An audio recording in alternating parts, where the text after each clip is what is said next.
Okay. I'm just going to read. This has nothing to do with what we're talking about. People tend to abandon the life of God when they feel abandoned by Him. If I were to use one word to describe what keeps us from reaching out to God, it would be our pain.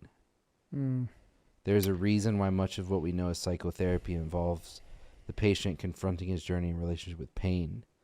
Life is painful. We live in a disintegrated world full of broken people and broken things. Sin separating power drives us further apart, encouraging us to see everyone through a false duality of victims or villains. Most of us don't see ourselves as villains, so the accuser uses our pain to convince us that we are lost, forgotten, unloved by God and everyone else for that matter. We are the victims. The problem is, in this current age, pain is good when it is necessary. Pain locates what is wrong so it can be surrendered to what is right. When we break a bone, the pain is part of the healing process. Sure, there are ways to mitigate the pain while one heals, and a degree of relief is helpful to the process. But when we deny that something is out of joint and needing tender care, we believe a lie, setting ourselves up for only a longer and more confusing bout with pain. Sheesh. I need to go, we read this book like 2 months ago, dude. I'm going to have to go back and reread the whole thing. The biggest thing I heard there is like, don't deny your suffering. Don't deny your pain. Because if we have such a dualistic mindset to say God is love and then pain is the enemy, we ignore the pain. Yeah. We put it down. We don't acknowledge it. We don't process it. But the fact that pain and an injury needs a level of tender love and care. I think those were Addison's words. Yeah. Well, it's like, I feel like I could be pulling this completely out of nowhere, but I feel like in that book around there, he talked about how like you wouldn't know things were wrong unless there was pain. Like you wouldn't know that if you put your hand on a hot stove, right? If there wasn't pain, you wouldn't know that anything was wrong. And that pain and that suffering of burning yourself is actually protecting yourself, telling you to get off, pull it off. Yeah. Yeah. And we go back to this analogy that I think I've used like 14 times on the podcast. But the idea of a fence around a playground, like that's not meant to bring you suffering. To box or like you in. hold you back or to stop you from having fun. Right. It's meant to protect you. Yeah. And maybe some of that pain touching a hot stove, you feel that is meant to protect you. Yeah.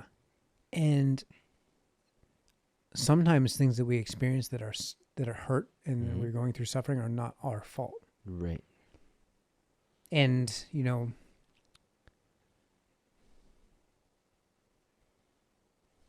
I think that it comes back to like, what's the lens that we're looking at our circumstances through? Yeah. A lens of faith, or I would say a lens of love, a lens of God, can look at a circumstance and say, I was in a spot where I experienced loss. I acknowledge that. I feel the hurt. I feel those things of a child, of whatever your circumstance is. And that baby didn't come to term. Yeah. That baby's not with us today.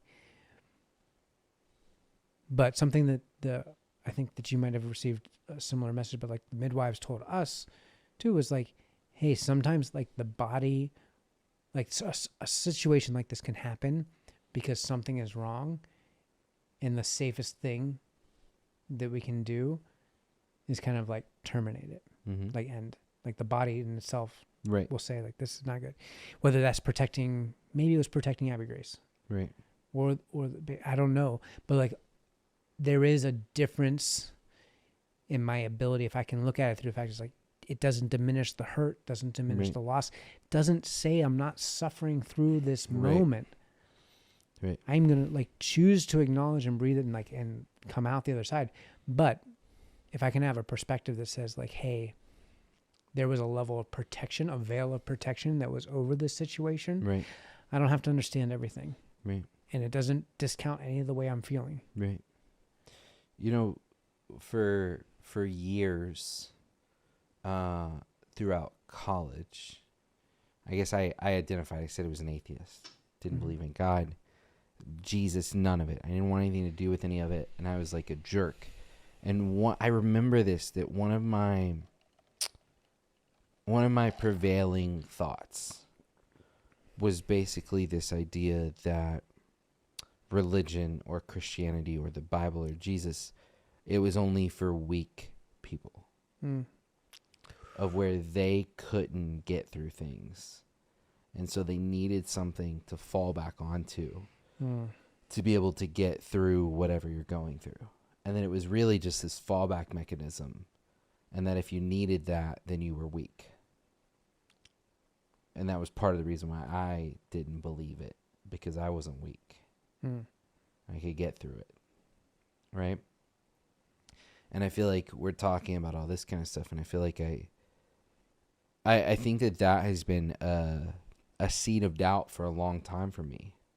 Is my faith like this fallback mechanism? Of like, I can always go into prayer and pray and be like, it's going to be okay. Honestly, right? But I feel like I just had this thought of like, it doesn't make you weak. It makes you strong when you can admit that you can't do it by yourself. Right? Yeah, man. And like, I think what's crazy is like, you can take that so many different ways, but we don't have to understand it to not go through it on our own. And if we sit here and we're going, I know I'm never alone. And I don't have to actually understand how that works, because in our human context, it's like, does that mean like God is sitting on that chair, like right there? He's just like invisible, like invisibility cloak from Harry Potter kind of deal. Like, what does that mean? Yeah. But that's okay. I don't have to understand that. And it's not a sign of weakness. And if it is a sign of weakness, I would say that's still okay. Fair.